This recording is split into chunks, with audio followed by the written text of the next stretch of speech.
안녕하세요. 역사랑 놀자입니다.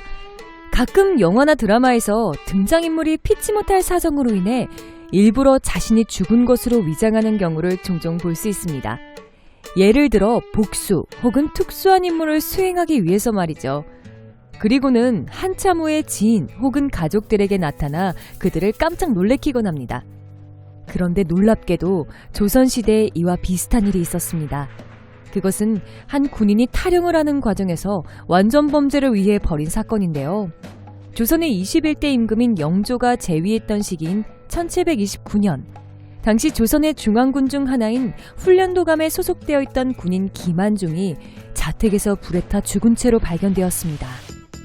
그는 원래 황해도 사람이었는데 훈련도감의 군인으로 뽑혀 한양에서 근무를 하던 중이었습니다. 그런데 어느 날 갑자기 그의 집에서 원인을 알 수 없는 화재가 발생하였고 다음날 잿더미가 된 집에서 불에 탄 해골이 발견되었습니다.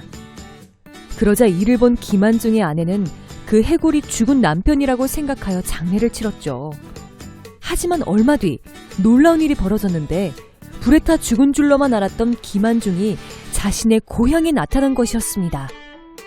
이 사건의 발단은 군 생활에 견디지 못한 그가 탈영을 계획한 것이 시작이었습니다. 그런데 당시에도 탈영은 무거운 처벌을 받는 중범죄였습니다. 초범은 곤장 100대를 때렸고 재범은 목을 베어 죽인 뒤 절단한 목을 매달아 다른 군인들에게 며칠간 공개하는 극형에 처했다고 합니다. 그래서 혹시나 붙잡힐 경우 이러한 처벌을 받게 될 것이 두려웠던 그는 더욱 완벽한 탈영 계획을 구상하다가 새로운 발상을 하게 되는데 그것은 아예 자신이 죽은 것으로 위장을 하는 것이었습니다. 그러면 아무도 자신을 잡으려고 쫓아올 일이 없을 테니 말이죠. 이에 따라 김한중은 자신의 집에 남의 해골을 가져다 놓은 뒤 일부러 집에다 불을 질러서 마치 자신이 화재로 불에 타 죽은 것처럼 일을 꾸몄습니다. 이후 사람들에게 그가 진짜 죽은 것으로 여겨지면서 그의 계획은 완벽하게 성공한 듯했죠. 하지만 그 다음엔 어떻게 할 것인가에 대해서는 미처 생각하지 못했던 모양입니다. 김한중은 화재 사건 이후 고향으로 돌아갔는데 마침 그의 얼굴을 알아본 마을 사람들이 관청에 그가 살아있다는 사실을 알리면서 결국 체포되었습니다. 이후 그는 한양으로 압송되었고 조정에서는 그를 어떻게 처벌할 것인가에 대한 논의에 들어갔죠. 이때 신하들은 그가 비록 초범이긴 하지만 죄질이 무겁다며 극형에 처할 것을 건의했습니다.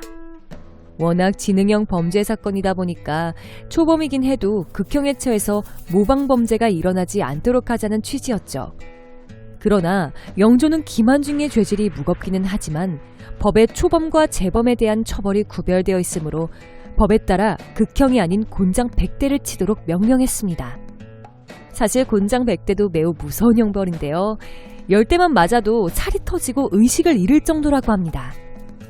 아무튼 새로운 발상으로 완전 범죄를 꿈꾸었던 김한중의 탈영 계획은 이처럼 체포되어 곤장을 맞는 것으로 결국 끝이 났습니다.